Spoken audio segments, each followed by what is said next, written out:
the online. Hello, any folks who are joining us online. Hi, I'm Jessica. Jessica Jacobs with Yetzirah.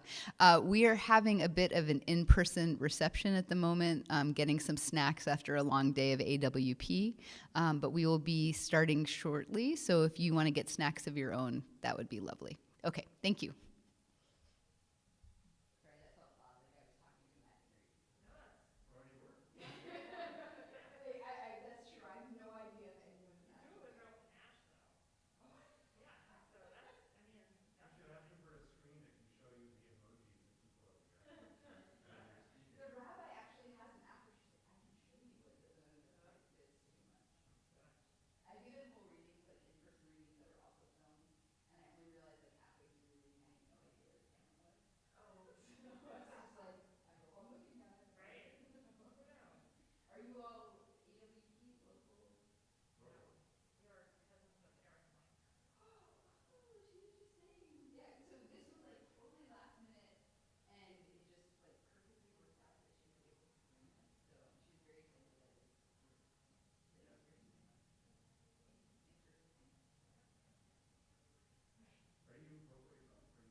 Hello, everybody. I just wanted to make sure that we knew we had some online friends with us. So we're streaming with sound in case there's a conversation you wanted to be just between the two of you. If you're close to either microphone, it will be picked up. And thanks, everybody, for joining us in one way or another, maybe even the recording after.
Folks at home will be starting in just a moment. Thank you for your patience. We wish you were here with us. It's a lovely space.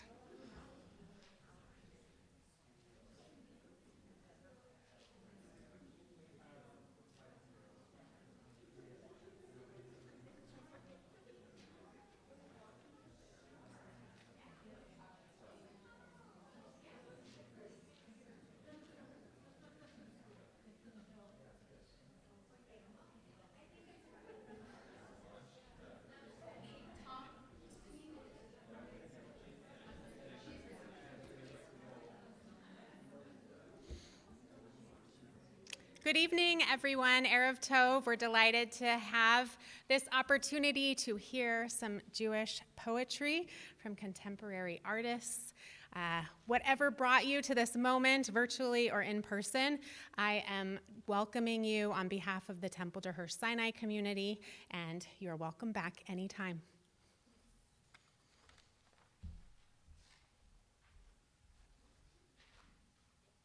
All right, I have lots of nice thank yous and stuff, but first I'm going to ask you to take this out.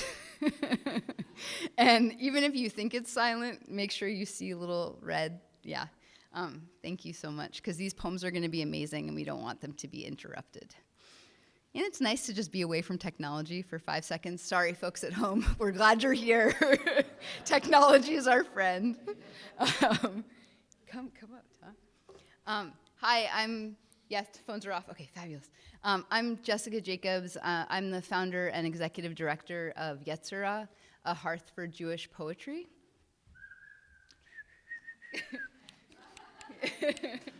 And I'm Tom Haviv. I am the co-founder of Ayin Press, a new Jewish publishing house. And we are really happy to be partnering in this event, and so excited.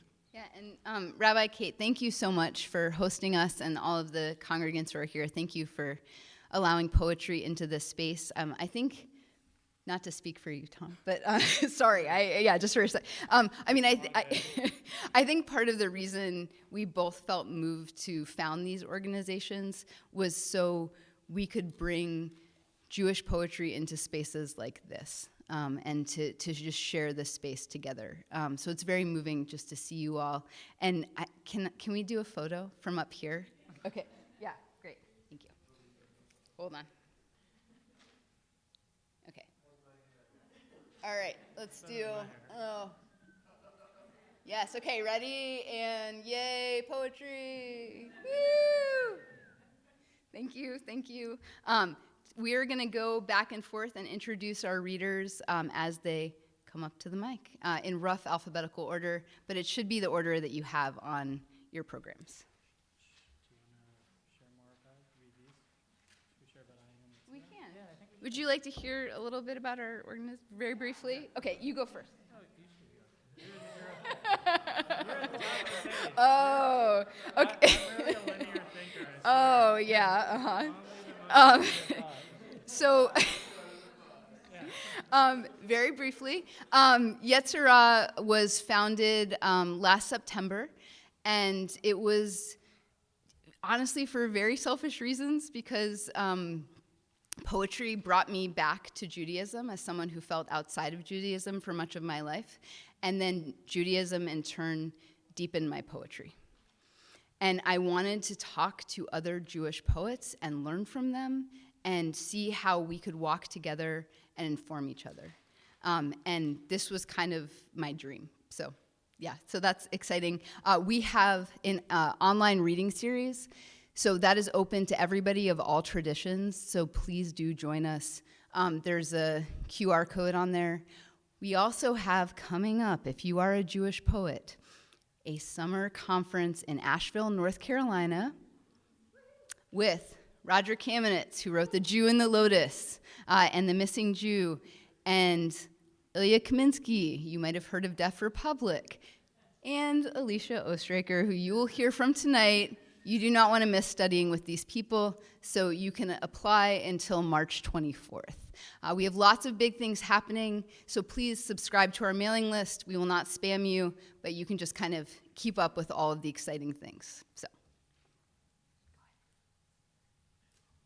And what do? So yeah, Eden Pearlstein and I, for similar kind of survival instinct reasons, decided that we needed to be publishing books while other people's books, including our own. And we started Ayin Press 3 years ago, or over 3 years ago, which is incredible that we've been doing it already so long and also so short. And we're focused on publishing basically emergent Jewish thought, culture, literature, theology. We are tending at the margins of tradition and tending from tradition into the future, and we're publishing poetry, books of nonfiction, children's books for all ages. And I said to Penina yesterday, our managing editor, incredible managing editor, that we're publishing for all dispositions as well. So if you're angry, melancholic, you're feeling tranquil, we'll have things for you. Go to our website, ayinpress.org. We're publishing crazy stuff all the time. Okay, so exciting. And I'm in a shul without a kippah. Sorry, I'm saying that out loud. Okay, Chanda Feldman, I'm glad I got that right, is the author of Approaching the Fields. LSU Press 2018. Feldman's poems appear in journals including Agni, did I pronounce that correctly? I'm terrible. The Cincinnati Review, or Orion Magazine Poetry, and the Southern Review, and her work is recently anthologized in the Best American Poetry, Scribner 2021. And Furious Flowers, Seeding the Future of African American Poetry, Northwestern University Press 2019. A former Wallace Stegner Fellow in Poetry, she has received fellowships from Cave Canem, Log Haven Artist Residency, the McDowell Colony, and the National Endowment for the Arts. Chanda is an assistant professor of creative writing at Oberlin College. Thank you so much for being here with us. I'm excited.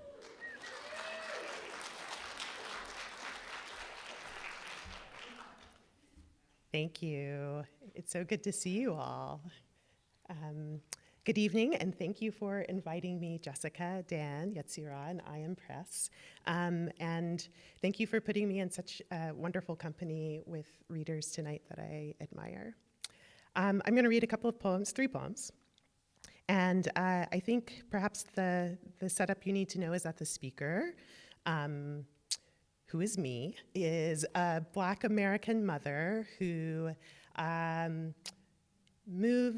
converted to Judaism and made Aliyah and moved to Israel, married to an Ashkenazi man and has 2 children. So the poems are taking place in that context. Once your family picked clementines. Once your family picked clementines and kumquats in the winter grove. The air clear and rain-rinsed. In the tree rows, the children short enough to run beneath the foliage, to swing around the slim trunks and tug the citrus into their hands. They will, as they have learned, say a blessing before a citrus wedge hits their lips, or the bittersweet kumquat seeps juice between their teeth. They've learned the prayer for each another day they arose with breath, and they lead the after-meal blessing. They've prayed half the year for rain until the winter rains came. Before sleep, their private entreaties append to the Psalms before bed. You watch the sun through the leaves' gloss play light and shadows over your children's faces. When they pray, they mean their voices into the divine. Their careful script on pieces of paper in the cracks of the western wall, notes, drawings their God will collect. The winter breeze bites their cheeks and waters their eyes, and they smile.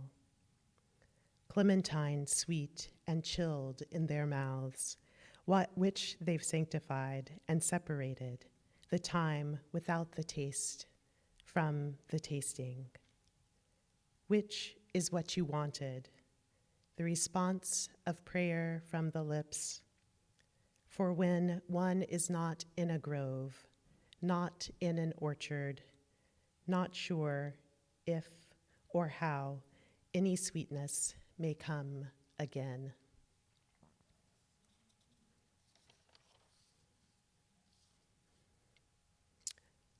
This next poem is called Independence Day, and it's based on an Israeli Independence Day. And it takes place in a town that I lived in called Rehovot, which has an absorption center, so it has a really ethnically diverse population. Independence Day. Also yours, this cadence, this pulse, this pattern, the dark crowd in traditional and Western dress. This steel pan's silver percussive turns your head. The smoke machine disguises the rest of the city. And as if the city forgot this audience. Another year, the main stage elsewhere, and this dark crowd's off-site event. The sparklers, frantic spurts in children's hands. Tonight, your faces, dark sparks among faces dark. The strobe lights beam and break. You see the backdrops radiating Pan-African red, black, green. The Lion of Judah, the fist, the African continent drawn across chess. This conglomeration of Hebrew, Amharic, and English. When the local MC inflects a disaffection of these date palm lined streets, the Kiryat towers, the police crews, the dark refugees' tents in the sands next to the sportsplex. The crowd's recognition, humming na-na into a nagoon. The aftermath of another year. A song sung as a ner neshama, flame of each lost dark youth's name. The Karar interlude. Dark children hoisted on parents' shoulders, small flags frenzied in their small fists. This call you hear, this singing a beseech in psalm, a call for Zion. And the last poem I'll read is called It Was the Middle of February. It was the middle of February. In the trilingual synagogue, the 17th arrondissement, the building was unmarked. Its front, a reinforced concrete frame, and floor to ceiling, one-way plate glass sheets faced the street. Steel barricade safeguards blocked parking. The entrance monitored and locked. It was the middle of February. The lobby table topped with goat cheeses, komis pears, baklava, bottles of rosé. A friend of ours danced atop the metal folding chairs and sang. Another friend ululated. Another friend prayed.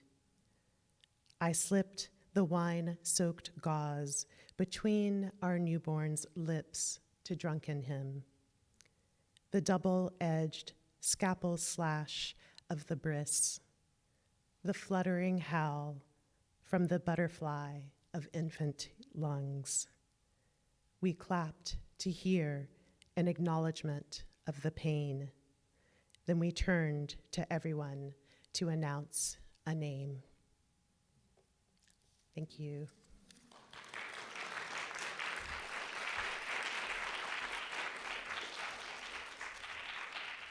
Oh, thank you. That was so lush and beautiful. Thank you, Chanda.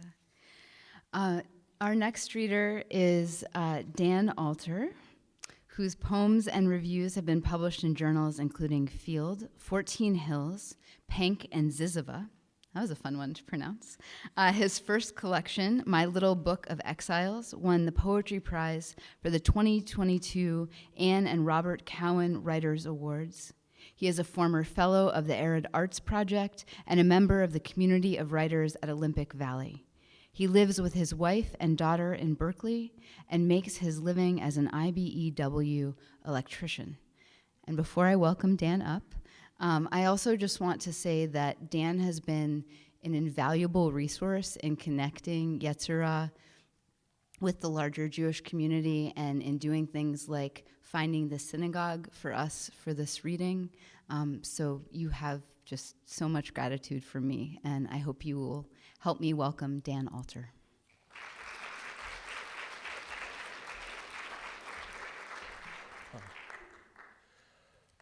Hello. Thanks for coming. I think if I get started on the thanks, I'll run down my whole clock here. So, but I appreciate all of you.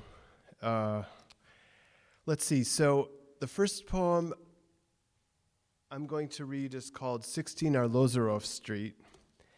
And I'm really tempted to tell you about the guy, Chaim Arlozorov, that the street is named after, but again, gotta watch the clock. So, but look it up. It's an amazing story, that man's life. And this is a poem with history in it, and that layer of you just see how history layers.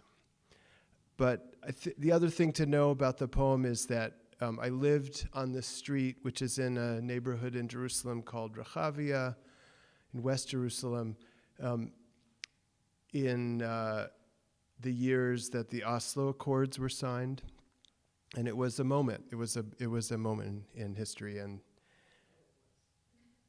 what's that? We thought it was. Yeah. Well, yeah. Here we go. 16 Arlozorov Street. Flowers from the corner market, the year of that famous handshake on the White House lawn. I was living on the 3rd floor, just down the street from the Prime Minister's residence. Everywhere the Jerusalem stone facades, flowers for Friday, and I felt sure I had found the eyes I was looking for. The tall blonde president's arms out while the chairman and ex-general signed and even took each other's hand. Daily, the protesters waved placards, wild-eyed down the street. And after all night with her walking the hewn city steps, we kissed on the green draped balcony. The same limestone facades broke the mountain light back. I thought forever, kissed just once or twice. It wasn't going to work, but I loved to get flowers from the corner, though I didn't learn their names, and sometimes also in Hebrew, a newspaper. It looked like peace might have come.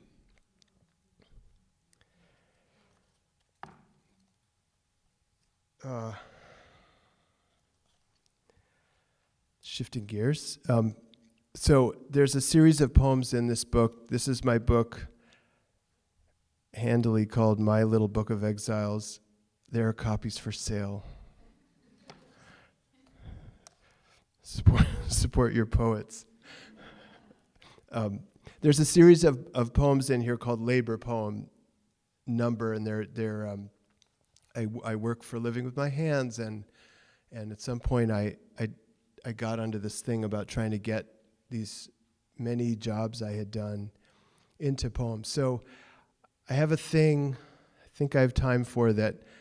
With these, they're very condensed. I'm going to read it. I'm going to tell you a little backstory, and then chutzpah, I'm going to read it again. So labor poem number 12, Betty's Ocean View Diner, Berkeley, California. Though I lied, the chef's knife, staccato, green stains or red stains, the off-white cutting board from the stack of aprons, hand towels, all white to start, snap peas, the curled line of fingernails. I lied at the interview, chef's knife rocking, fancy ham or red stains, snap peas blanched, then julienned. To start from the aprons, waist tied, hand towel tucked, the off-white, 10-inch chef's knife, fingernails, finally, all white from the stack, though I lied about my experience, green stains or red, staccato along the curled line, finally the acrid bleach, fancy ham, waist tied, from the stack to start all white, rocking on its point, my experience, blanched, julienned. So, first job, I know none of you ever did this, but I had not worked, anyway, I told him, yeah, I think I even put it on my resume that I'd had kitchen work because I'd been in co-ops in college, so, and then the chefs, Oberlin, oh right, Harkness, Fairchild. So then the chef who's interviewing me leans over and she says, "So you have your own knives?" And I'm like, because real chefs have their own knives. But anyway, I think they saw through me, but they took me, they trained me. I was a pizza cook. If you've done restaurant work, you have to move fast. Fast, it's all about speed. And the last thing I'll say is they teach you a really important thing. When you're cutting fast with a chef's knife, you curl your hand so your fingers are in in the same plane as the knife and not perpendicular to it. Though I lied, the chef's knife, staccato, green stains or red stains, the off-white cutting board from the stack of aprons, hand towels, all white to start, snap peas, the curled line of fingernails. I lied at the interview, chef's knife rocking, fancy ham or red stains, snap peas blanched, then julienned. To start from the aprons, waist tied, hand towel tucked, the off-white, 10-inch chef's knife, fingernails, finally, all white from the stack, though I lied about my experience, green stains or red, staccato along the curled line, finally the acrid bleach, fancy ham, waist tied, from the stack to start all white, rocking on its point, my experience, blanched, julienned. Okay, thank you. All right, so I'm just going to read a couple of new ones, and I won't say a lot. These are some new poems. They're no titles. Pans flew, hands at a child's face, anger ran freely like a creek flooding, a fire hydrant's geyser. In her roars, soldiers looming from horses torched the shtetl house again. His father zigzagged once more through mortar fire as he, my father, slammed the door. Into my bowl with milk I poured their anger, anger as version of love, as inversion, family as in smoke billows, as in flames. Purple and saffron striped was the Bedouin dress his second wife wore for their wedding under a backyard lemon tree. Lemon tree, very pretty, chimed the silky white folk trio, and the lemon flower is sweet, as if she had ridden dressage out of the dry LA hills to serve white wine and oozy cheese to professors in turtlenecks. Then lay hairless, gauze taped around gaunt wrists and needles. But the fruit of the poor lemon is impossible to eat. When anger comes close enough, I can feel the house hum, about to burn down.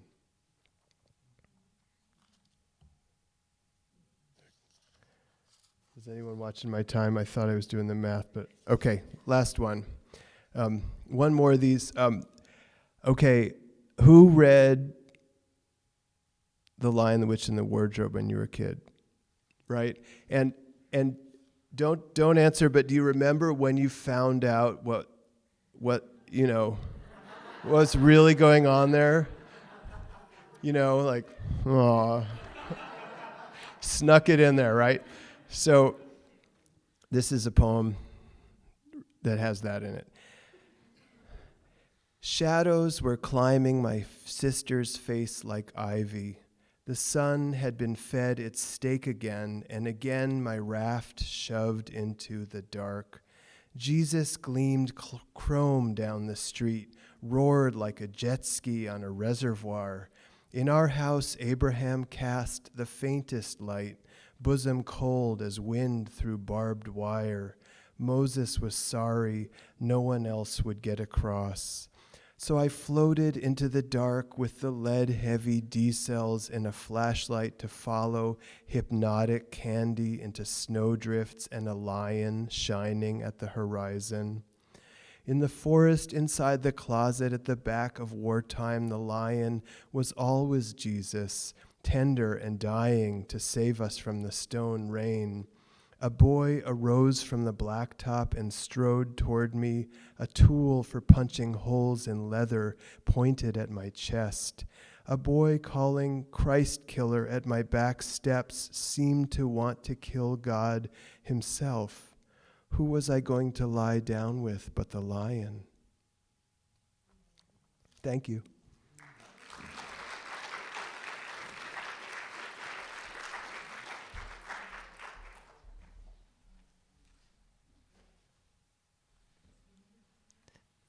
Thank you, Chanda and Dan, for those beautiful readings. Our next reader is Erika Meitner. Erika is the author of 6 books of poems, including Ideal Cities, a 2009 National Poetry Series winner published by Harper Perennial, Copia, Boa Editions 2014, and Holy Moly, Carry Me, Boa Editions 2018, winner of the 2018 National Book Award, and a finalist for the National Book Critic Circle Award in Poetry. Meitner is currently a professor of English and MFA program director at the University of Wisconsin-Madison. Her newest book, Useful Junk, was just published by Boa Editions in April 2022.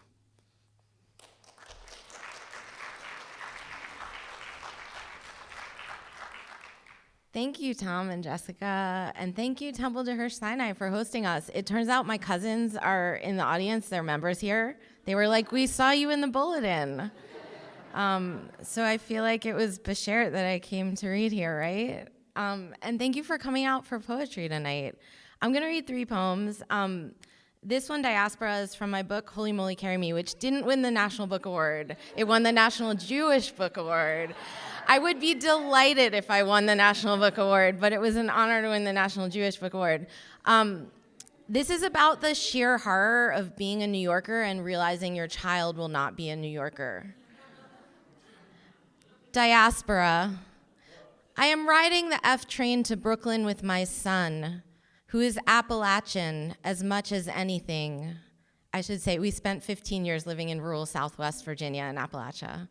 Who is Appalachian as much as anything, who is 6 and does not notice the Hasidic women reading Tehillim on their way home, praying psalms from worn, leather-bound Sidurim, moving their lips past Broadway, 2nd Avenue, Delancey, and he would not know to identify them by their below-the-knee skirts, the filled-in parts of their shadels where scalp should be visible, or the Brighton Beach men in gray fedoras with threatening hand tattoos speaking Russian, the occasional wondrous mosaic murals or regular green and white tiles spelling station names, Bergen Street, Carroll Street, Smith 9th Street, my son discovering he can see his own reflection in the windows of the cars, when they plunge into dark tunnels, while the women's lips keep moving, and I want to tell him I know they're kind, though I know to say this is reductive or offensive, even if I might say it too about the bleach blonde with the septum ring, or the old Russian mobsters.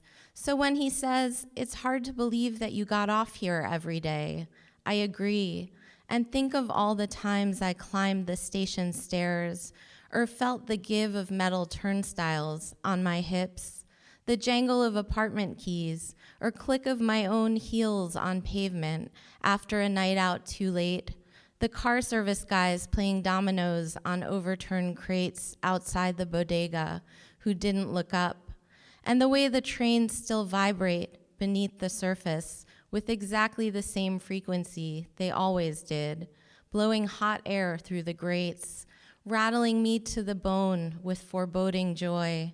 And I want to tell him, I know this exact moment, the one where you finally learn the contours of your own face, its beauty as it hurtles through darkness. So this poem is from my newest book, Useful Junk, which is about a lot of things. It's about the way our bodies are surveilled and captured by technology. It's about midlife female desire, and it has some Jewish stuff in it.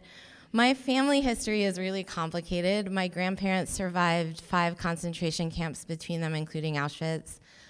So I'm a first-generation American. My mother was born in a displaced persons camp in Germany after my grandparents were liberated from Auschwitz. So I think of myself as a little bit of a throwback Jew. And some of the poems in this book are me and another poet named Hillary, who is a millennial, started writing letter poems back and forth to each other. And this is one of those poems, and she's Jewish also, and she was living in New York City, but had grown up in rural Southwest Virginia where I was living. And we developed this intergenerational correspondence.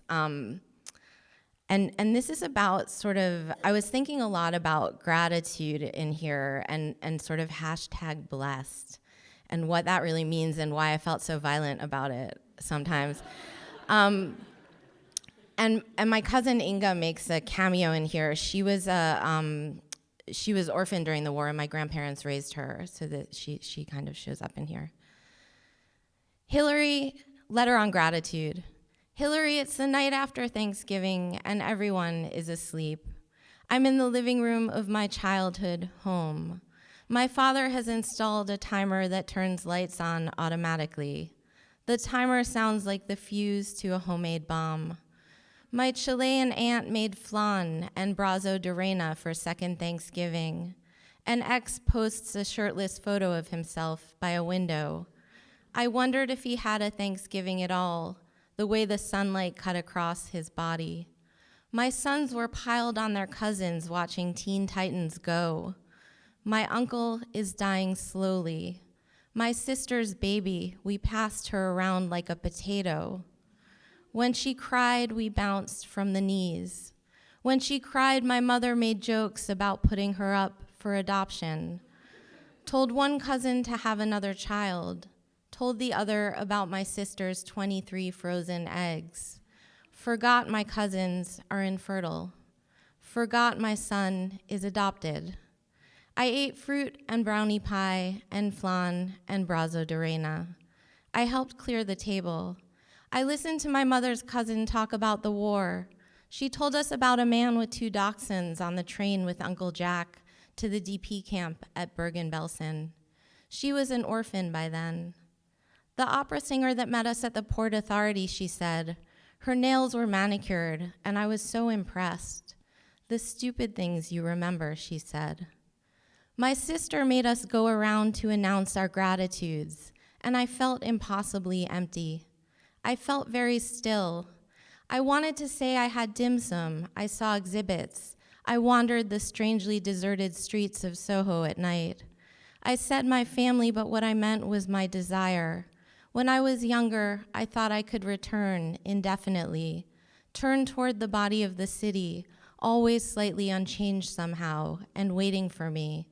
Late afternoon shadows splayed on the faces of buildings. In that golden light and traffic, nothing needing me, my gratitude or praise.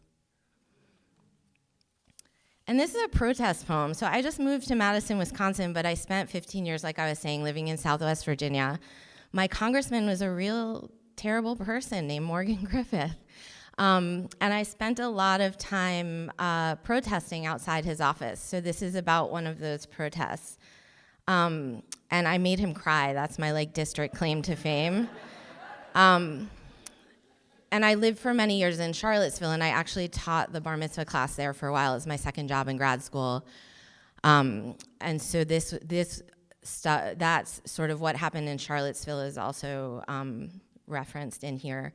I think the only other thing you should know about this poem is, so there's this drives me crazy, but there's a last word in here in the last line that's bleating like a sheep, B-L-E-A-T-I-N-G, but when I say it, it sounds like bleeding, and no one's bleeding in this poem. So thank you. Light-sensitive puzzle piece. At the protest where everyone was outraged about children in cages, a guy who looked vaguely like Jesus was holding a Keep Families Together sign, and a woman who wanted to speak was holding a megaphone, then said, "I've never used one of these things. How does it work?" And her friend with the Love Thy Neighbor, No Exception sign said, "Hold it closer to your mouth," and she did. And while she was speaking, pickups drove by with enormous Trump flags. Pickups drove by blasting aggressive country, God bless the USA, and I couldn't stop looking at Protest Jesus's work boots, his cut-off homemade tank top. I was holding a sign Sharpied on the back of a pizza box from 4 protests ago that said "Child of a Refugee" with a red arrow pointing to me, and I stood near 3 women with small cages for rabbits, birds, gerbils that each held dolls. One was a Cabbage Patch Kid with blonde braids, since protest as mixed media sculpture is a thing now, even in Appalachia. And there was a toddler wearing a Superman shirt, holding a rainbow Superman was a refugee poster, and his father was holding him on his shoulders. Some nights when it was late and my sons were small and asleep in their beds, I'd turn off all the lights in the house, and suddenly the sound of a train or a cow or cricket, something moving and alive from their puzzles, would speak when you shifted a piece off or put one back on. This inanimate thing made animate by light would utter ghost sounds. The reporter from the local paper asked me why I was there on the sidewalk, so I told her about my mother and the DP camps. I told her only a small part of the story, but she still looked shocked. To hold is to bear the weight of a person or thing, to grasp or carry or support with our arms, to embrace someone, to keep or detain someone. There's the hold of a ship or remaining secure and intact in a position, to maintain a connection until the person on the phone line is free to speak, to have in your possession the act of grasping something, a degree of power or control. The last Shoah survivors are nearly gone, so they've made holograms to tell their stories to school children and museum visitors, but it's not the same. We respond to the sound of an actual human voice attached to a body, which means when the next woman with the megaphone and the ecumenical collar starts to read the last 4 lines of Emma Lazarus's The New Colossus, there's not a dry eye on the sidewalk in front of our local congressional office. The congressman who is away, the congressman who got teary, who looked me in the eye and said that kind of persecution could only happen in Germany, when I told him my family story, refugee from Fujio, to flee or escape from this to that. Our meeting was a season before Nazis marched through Charlottesville, and the rabbis pulled the Torah scrolls from the building, and someone was killed, and I began quizzing my sons on our full names, addresses, phone numbers. Superman, born Kal-El on the planet Krypton, was rocketed to Earth by his father, unaccompanied, alone as an infant, moments before the destruction of his planet. It was months before anger turned to panic, then to fear. And here we are, the dislodged pieces, shoulder to shoulder, light sensitive and bleeding into the deep night. Thank you.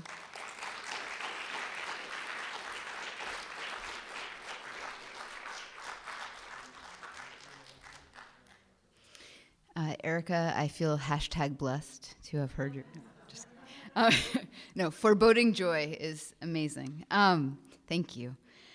Next, we have Lauren Camp, who is the author of 5 books, most recently Took House from Tupelo Press. She is a senior fellow for Black Earth Institute and was, amazing, astronomer in residence at Grand Canyon National Park in 2022. Honors include a Dorset Prize and finalist citations for the Arab American Book Award, New Mexico Arizona Book Award, Housatonic Book Award, and the Adrienne Rich Award for Poetry.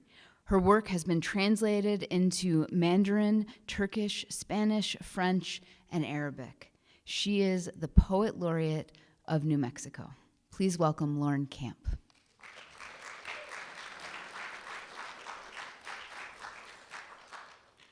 What an honor to be here reading and in the synagogue during AWP. I can't sort of think of anything more satisfying. So I'm going to read 3 poems. I'm not going to say anything about the first. I'm just going to read it. It's called A Gray Corner Full of Light. People around me pray for an ease to an edge, or the hopeful tiny birds in a nest, or any other existence. Everywhere, hearts building heart-like behaviors, stomping and sadness. My love says I'm over-invested in the parade of habits, but I look at folks' motions and dogs and the way they can't, for weeks sometimes, get out of bed. Life wounds and stars, terminal glinting. I loved being a kid, living inside my name, studying for stupid exams. I loved being loud and dependent. Someone fed me or stopped me overgrazing. Someone told me I must go to temple again. And I went, uttered the scripture of inquiry. I sat beside humans in hats to sing kinetic adoration of an almighty and a language filled with acquired muscle of moaning. I was awkward. I was young. God let me be what I'd memorized, the thrust and breath of it. On the radio last night, Jim Carrey said that Buddha said, "We are not separate things," which he believed can help cope with the lurch and gust of the world. And then he laughed about making $10 million on a film. Muddled silence.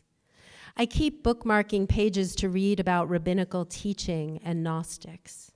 It all comes back to strategies.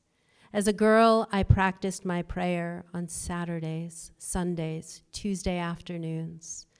I didn't know we needed salvation, but God bounced through every sequence. For sermons, I wore dresses, faux velvet. I stole gum packs after each ethics lesson from the sweet shop. Made of a hunger inside me, what mattered. Now I pray for the ice caps, the bruise and wings of today's children who will grow into this regrettable culture we're busy to empty. These days, I keep the eternal within my mouth. Mumbled questions, split lip. When I'm scared on streets with missing pigeons, I pull up those vowels and start the work of worship. The air whole, something seen, worth praising, something about to vanish. So I'm going to read a poem from 100 Hungers, which came out in 2016. It is an primarily imagined history of my father's childhood. He grew up in Baghdad, Iraq, and left the country in 1950. And he didn't say anything about it, just told us the date he arrived in the US. So I thought I would write poems about it, and I would just ask him questions, and he would answer them, and I would make them into poems, but he didn't go that way. So I'm going to read a poem that has no title, and you probably don't need too many words, but there are a couple of Arabic words: Dijla, which is the Tigris River; Nam, which is yes, but that's kind of clear. And it starts with the elder, and the elder is my grandfather. Every morning, the elder took his sons to pray, then let them swim through the cool of the Dijla, while he and his servant went to market, the Souk Hanun, to buy food for the day. Abraham considered a lamb. He checked its hip and slight pelvis, then chose another. Respect and honor stood with him. He bargained a melody of numbers, the lines of his hands and thick phlegm and spit of his tongue, a frisson of nose, and finally, Nam. The shochet's sharp blade crossed the great vein in the animal's throat. Blood clumped in the dirt. Abraham listened to the butcher's prayer for food and forgiveness as his servant gathered the carcass. He moved on to yeast stalls and carts, selecting rough fruits from the vendors, past men in dashdasha, white shrouds that unrolled in a drape through the dust, into the haze of attention, through the tragic, pleading endings of his language. He followed the scent of rosewater and cardamom, past palm trees rising in clots of cracked earth, to buy food for the families of his gardener and baker, his children's 5 nursemaids, the cooks, and the driver. His wife would make platters of calf's liver, olives, and grapes. His wife would make bamia, okra, and meatballs. His wife would make pacha, with bread in the broth from the head of the sheep. His wife had been given to him to do this. He thought of the radiant taste of to beat, how it cooked through the night, then lingered on his fortunate lips. And the last poem I want to read is called Multiple Ways of Condolences, and it's coming up in the Laurel Review, which is, I'm so grateful about this, doing a folio of contemporary Jewish poetry. Thank you again, Jessica, for creating this space for all of us. Multiple ways of condolences. When I was far away, among contours, chilling air buried itself in mountains, there was time to rest and lie around in the size of a knowledge I never had time for. I lit candles, but forgot the prayer for light. Thought those words would always prism inside me, thought I would always hear them whole. I loved so much as a child. Any charm, the smallest gift coins my parents put sweet in my hands. I insist to myself, you can't have lost this line of rhythm, this beginning sound. I'm by myself in a glass room, every flower turned to what is now dark. I miss it already, the prayer. I browse the internet to find a voice to teach me again. I want my dead father beside me, suffusing a testament.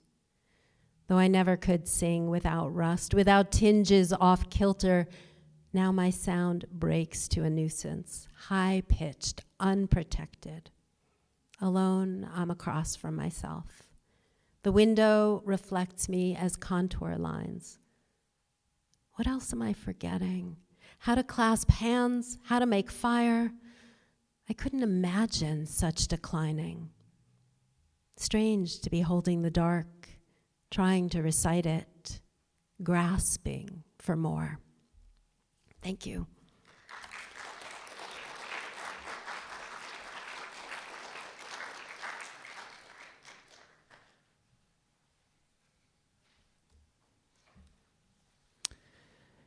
Eden Pearlstein is a poet, performer, publisher, editor, and educator.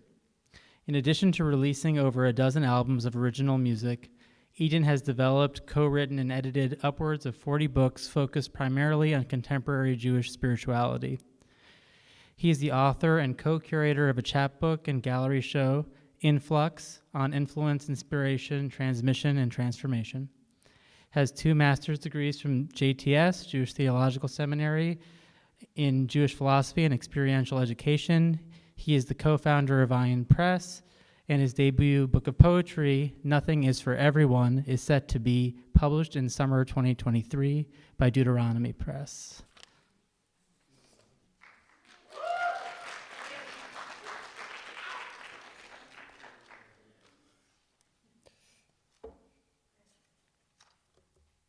Awesome to be here with you all. Thank you to Yetzirah and these crazy people at Ayin Press for bringing us all together and creating this space. I'm going to read a handful of poems, and I won't say too much. This one is called Jewish Geography. Everyone knows, before a child is born, an angel in the womb lights a candle above their head and teaches them the entire Torah. On the doorstep of this world, the angel taps the child above their lip, causing them to forget and learn it all over again on their own. I am not ashamed to admit that I have often wondered what in the world this means or why it matters. And so late one night, perplexed, I was moved to press my ear against my sleeping wife's breast, and this is what I heard. Tiny sun, curious star, I want to tell you the story of your name. But first you must know that a name is not only a name. A name is a map. A name is a seed. A name is a path. A name is a deed yet to be done. In the middle of the great dream there is a hidden garden where names grow on trees. The Ancient One sang a secret song to the earth and called forth the first name in honor of our verdant mother. Artfully this name became this crafty name. Until one day she ate a name off a branch of the name that had been named by the name, and she became more than just a name. She was a canyon echoing names. He was a mirror reflecting names. We are all reeds humming names in the wind. And so the world was filled with names until we all became a single name. Peace, the purpose of all of the names.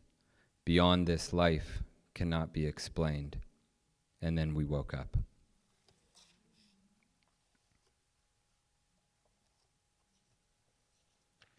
Now I'm going to do something that is not often done anymore.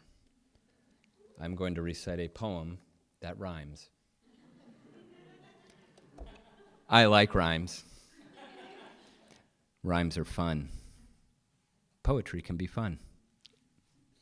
Don't tell anyone that, though. This one's called Music and Theory and Practice. Pianos provide up to 88 keys just to open one very small door, which is locked on both sides and guarded by angels wielding their fiery swords. But if you can make it through all of the obstacles and you still want to come in, the only thing left is to tickle the ivories up close and under their chin. The gates have been closed for so long it shows their hinges have started to rust. There's piles of bones from the other souls whose dreams have turned into dust. While patiently waiting and perfectly playing their songs like it was a recital, they had forgotten the door they were knocking on led to a big tent revival. There was a man without any hands who would stand on the side and just listen. To all of the fans, this must be a scam. The door's jammed, it won't budge a smidgen.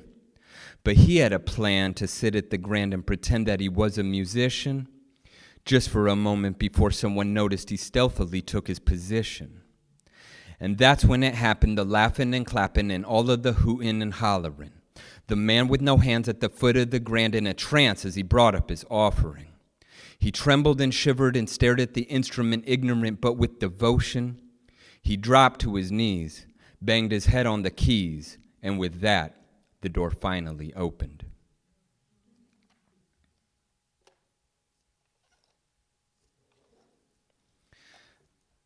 This one is called Shorts. Not like short pants, but short films. I don't wear shorts. I don't think I've worn shorts for 30 years.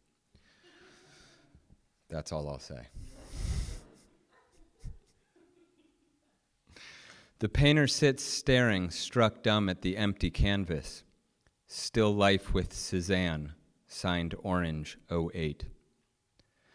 The wind questions, I hear you are a master of the way. The water answers, oh no, I am but a poor student. Man has vision of God on deathbed, says, where you been all my life? Israelites wandered through Central Park 40 years before they entered the Upper West Side.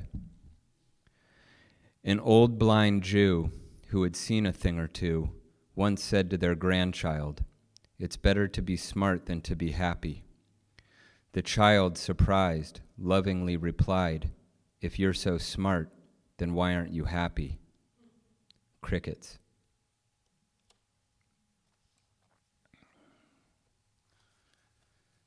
And I'll just read one more from a series of permutational poems that I wrote while co-curating this art show in Brooklyn in 2020, before the pandemic, when Ayin Press just launched, and this was, it was called Influx, and this was the first Ayin Press publication. And while we were putting together this art show and I was writing an essay for the catalog, I started to try to make sense of all of the art and influences that were swirling around, and I began writing these permutational poems, which adapt a Kabbalistic technique used by a mystic named Abraham Abulafia, which was primarily applied to the 4 letters of the name of God, but also the letters of the alphabet in general, as a meditation technique where you would permute the letters Yud, K, Vav, K, Yud, K, Yud, Hey, Hey, Vav, and you would do these letristic meditations to invoke trance states. They would have bodily movements attached to them and intensive breath work, and it was a deep molecular poetic practice. So instead of working with the name of God, or the 4-letter name of God, I would catch phrases from conversations with the different artists we were working with or books I was reading in preparation for the show, and I began a process which spiraled out into dozens of these permutational poems, and selected a few of them to put in this book. They're strange.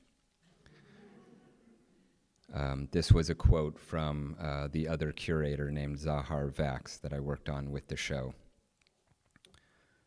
Things make you think things. You think things make things make you. Things you think make things. Think make things you. Make things you think. Things think make you. Think make you things. Make you things think. You things think make. Things think you make. Think you make things. You make things think. Make things think you.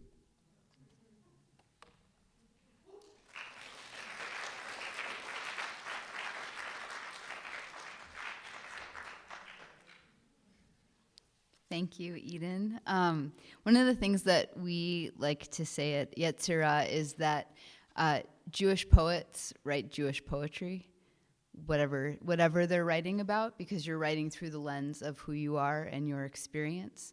And I just hope you're hearing the incredible diversity of the poetry that's being created in this long tradition. So. And you'll hear that in our next reader. Alicia Ostriker has published 19 collections of poetry. Is that still right? Did I miss some? Okay, all right. Been twice nominated for the National Book Award and twice received the National Jewish Book Award for poetry, among other honors. Her work has appeared in many journals and has been translated into numerous languages, including Hebrew and Arabic. Her most recent collections of poems are Waiting for the Light and The Volcano and After, Selected and New Poems 2002 to 2019. She was New York State Poet Laureate for 2018 to 2021 and a Chancellor of the Academy of American Poets in 2015 to 2020.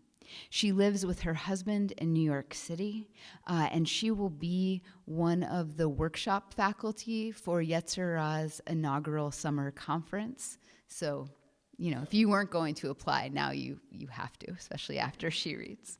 And about her work, Joyce Carol Oates wrote, Alicia Ostriker has become one of those brilliantly provocative and imaginatively gifted contemporaries whose iconoclastic expression, whether in prose or poetry, is essential to understanding our American selves.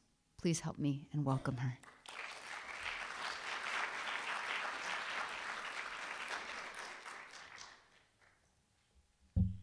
Hey, everyone. There's a lot of you here. I didn't realize that. My back has been turned to all of you. Welcome, and thank you all for being here, and I am so thrilled to be part of this community and really looking forward to the summer. You all come. Okay, this is called Born in the USA. Somebody stole that title from me. Born in 1937 in the USA. Not yet a war year, though war was coming, along with its patent leather and bow-tied photographers. When I say I feel like a rusty Dodge, I reveal my age, my brand, in an age of brands. Here I am, that Depression-era child whose father took her yearly to Coney Island, where we ate Nathan's Frankfurters, whirled madly in cars of remarkable lacquers, stood with the crowd, sighed at the fireworks. At the end, an American flag gleamed over the ocean, telling us it was time to head for the subways. Damp sand blowing across the boardwalk, linoleum stained with juices, and an oilcloth table at home, where we beat time and sang, "Oh, you can't scare me, we're sticking to the Union." I'm sticking to the Union, for we believed a better world was coming. Such and such, my sources and my spring, for which I sink to my knees in gratitude and dare you, my fellow citizens in the nation of money. I dare you to mock me.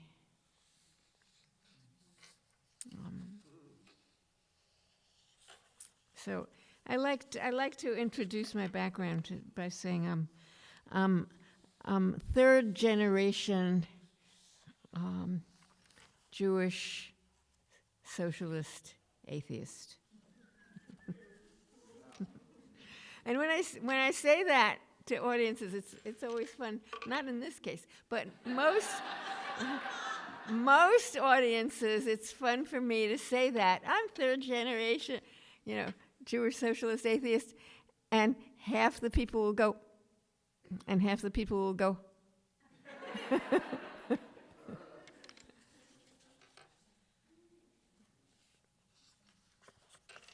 Elegy for Alan. That was a break in the fiber of things, sorrowful when Ginsberg died, because I still have students wanting to be Beats, and even some wanting to be Buddhists. Why not? But when that brilliant Jew poet took the train for the next world, American nirvana temporarily went with him. Not that he ever attained the tranquility supposedly sought. He was so nervous and somehow ailing. The neurotic, utopian, prophetic, fairy side of the guy never surrendered really to those Asian things. And too much ginseng makes a man feeble-like. Yes, B says. You would be there at a party, and he'd say, "Excuse me, I have to follow that young man." You'd think, fine, but why are you obliged to announce it? Why not just do it? The greatest Jewish poet after Celan and Amichai, I cry, grieving, and B says, better not try to sell him as a rabbi. Though what else is he? For heaven's sake, beads and bells and dreams of peace and all.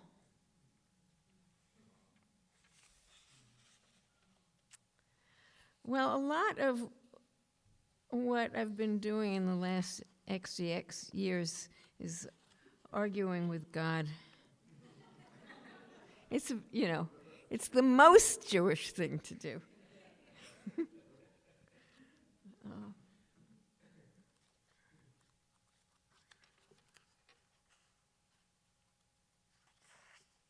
Psalm. And these are some poems in a book called The Volcano Sequence, which is arguing with God and my mother. Psalm.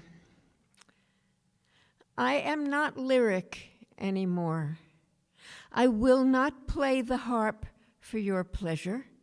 I will not make a joyful noise to you, neither will I lament. For I know you drink lamentation too, like wine.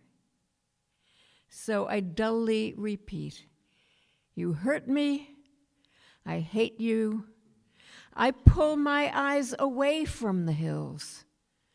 I will not kill for you. I will never love you again, unless you ask me.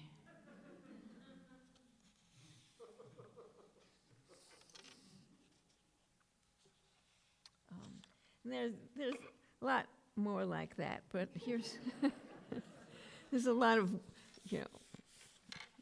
and sometimes he answers, but during the bombing of Kosovo, and what you have to know about this is that the word Havel, which is translated in Ecclesiastes vanity, vanity, vanity, all is vanity. It's a great line and a mistranslation, because Havel really means something more like mist or breath, it means transience, things that are transient. But it's not an abstraction. It's like close to being an abstraction. Okay, and it is the name of the first man whose brother was not his keeper. During the bombing of Kosovo, Havel may be translated vanity, or mist, or vapor. The name of the first man whose brother was not his keeper. It is evening, it is morning one day, like mist from 10,000 feet above the hills, bombs fall like vapor, the thin air is full of them. Roads crawl with tanks, soldiers like mist. Tens of thousands of refugees cross the border like vapor from morning to dusk. Unmanned families like mist. Women in slippers, children in bare feet like vapor, carrying blankets, suitcases of clothes like mist. Money ripped off by border guards. not new under the sun, not new on throbbing blue-lit screen, but the eye tires of seeing, the ear of hearing. Oh, we still prepare our feast of liberty and memory. We remain your children, and you, Father of Rain, what are you thinking? That was written Passover 1999. Okay, so, the male god is simply unacceptable, right? That's it, unacceptable. But we need divinity. Also obvious. So I go invoking the Shekhinah in several poems, and here's one of them. The Shekhinah as exile. Hidden one, when the temple fell, when Jerusalem arose and fell, and whenever we were persecuted and scattered by the nations, to follow us in pain and exile, you folded wings, patched coats, survived working, praying, giving birth, dragged mattresses, pans in peasant carts, swam across hard seas, sick and homesick, landed in the Golden Land. They called you Greenhorn. You danced in cafes, you went in the factory, bargained pushcart goods, ice, shoes, Hester Street, put makeup on, threw away wig, and you learned new languages. Now you speak everything, lady, but part of you is earth, part of you is wounds, part of you is words, and part is smoke. Because whoever was burned over there, you were burned. You died forever with the sheep. Whoever survived, you speak in our tongues. Open your wings, instruct us, say what we are. Do not confuse us with the Sanhedrin of the loud speakers who have no ear for your voice.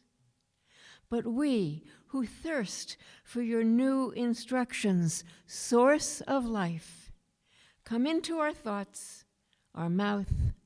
Speak to us, voice of the beloved, help us. Say what we are, say what we are to do. And here's another one. The Shekhinah as amnesiac, with a quote from Proverbs.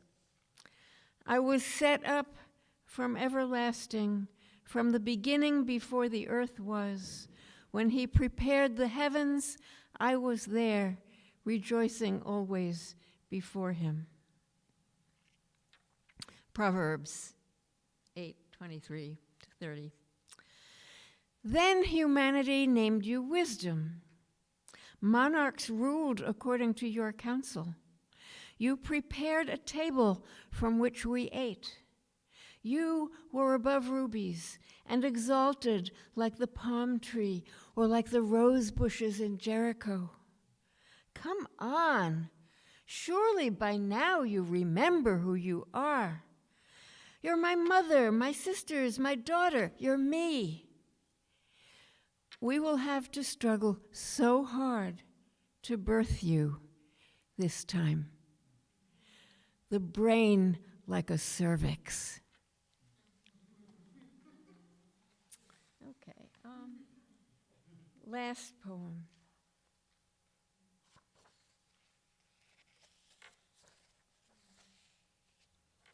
Psalm. Like a skin on milk, I write to you. I hurl the letters of your name onto every page, one and many. I know you are reading over my shoulder. Look, each of us possesses a book of life. Each attempts to read what the other has scripted in these almost illegible letters tipped by crowns. What is the story we want to know? Would you turn off that faucet? I shout to my husband. But to you I say, never turn it off. Thank you.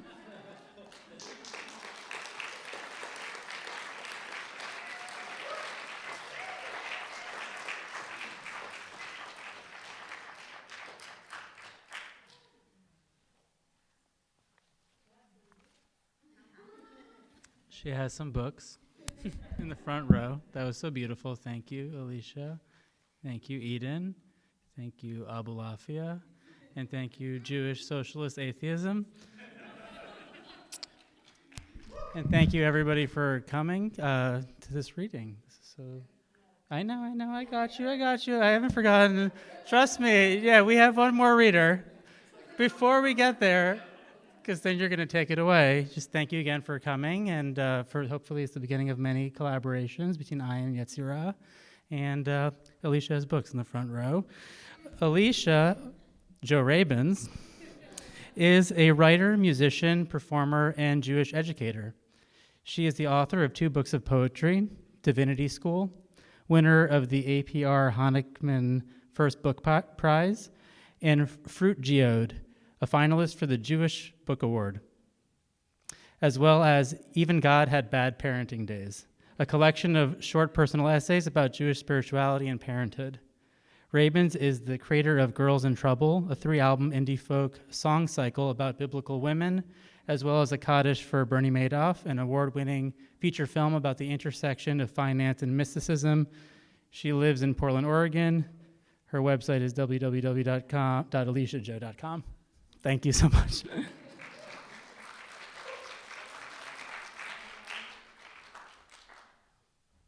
If you need to stretch for a moment, please feel free to move your bodies or breathe deeply, make weird noises, whatever works. I want to express my deep gratitude at being here and getting to read with all these incredible poets in this beautiful space. And I also want to say, if you are at AWP, please feel free to join us for Shabbat candle lighting, very informal, in my hotel room at the Sheraton tomorrow at 5:30.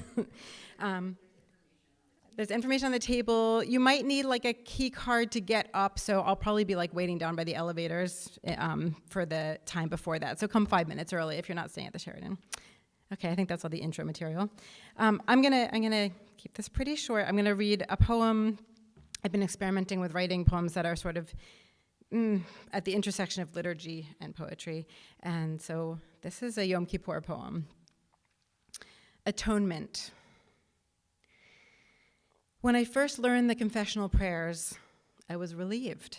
Finally, I thought, my chance to let go the burden of all I've done wrong. I whomped my fist against my chest enthusiastically, the sound hollow, dead, flesh on flesh cavity.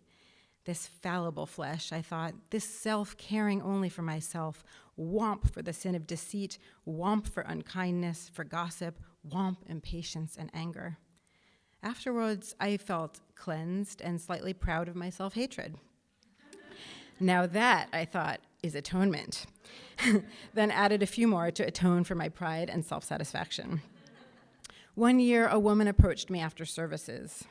You know, she said, the mystics say we tap to open our hearts as if asking someone to peek out the door. First a sliver, then a foot. Then, if we are patient and kind, maybe they will open it fully and invite us in. We practice kindness in the most difficult arena, our imperfect selves. I never saw that woman again.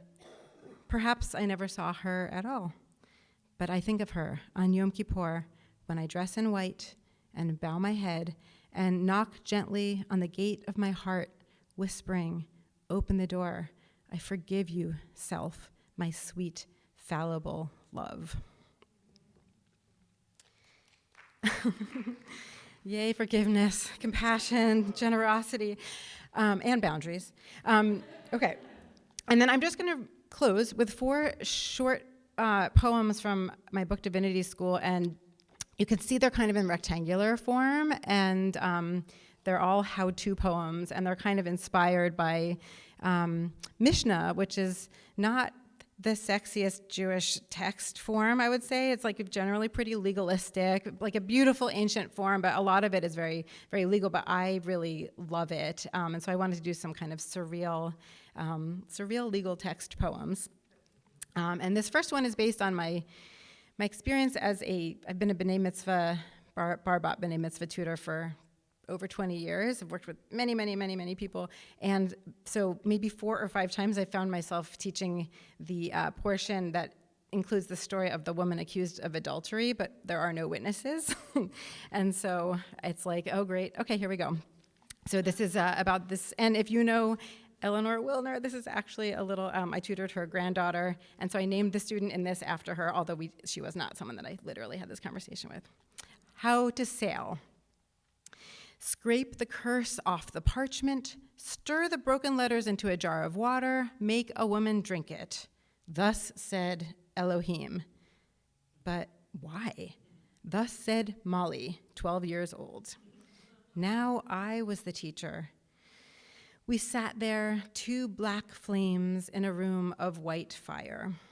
We were sailing on a wind that passed through the open window of a room next to the marketplace 2,000 years ago.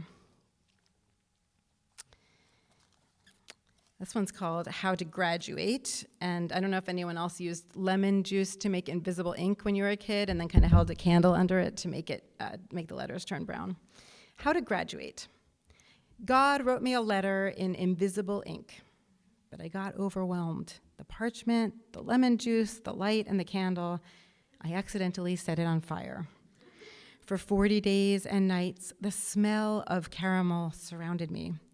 And when it receded, I sent out my only dove.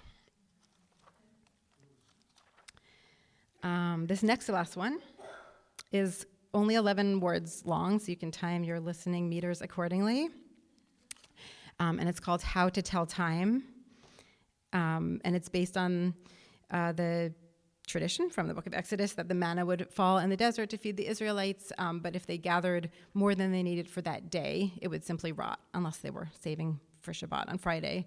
But they could gather as much as they would need, but they couldn't actually store it up. How to tell time. Now, like manna, is perfectly sufficient and will rot if stored.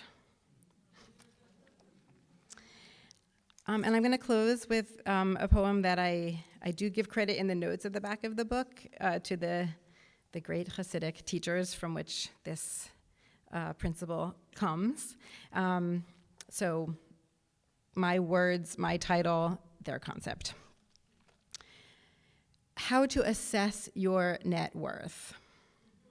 Take 2 small pieces of paper. On one, write, "The world was created for me." On the other, "I am only dust and ashes." Put one in each pocket. Never leave the house without them. Thank you.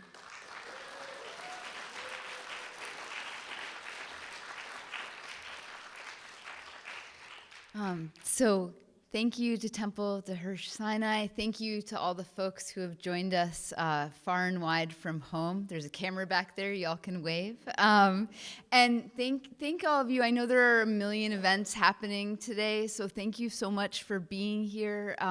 It was just such a delight, and I hope that this is the first of many such readings. And thank you to our readers. You are all absolutely incredible. So thank you.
don't know. Tell me where to go.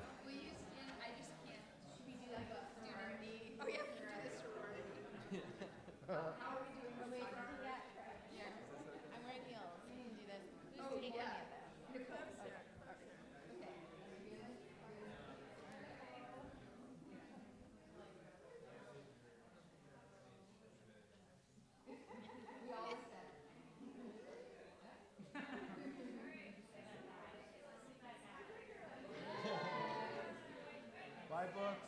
Haha.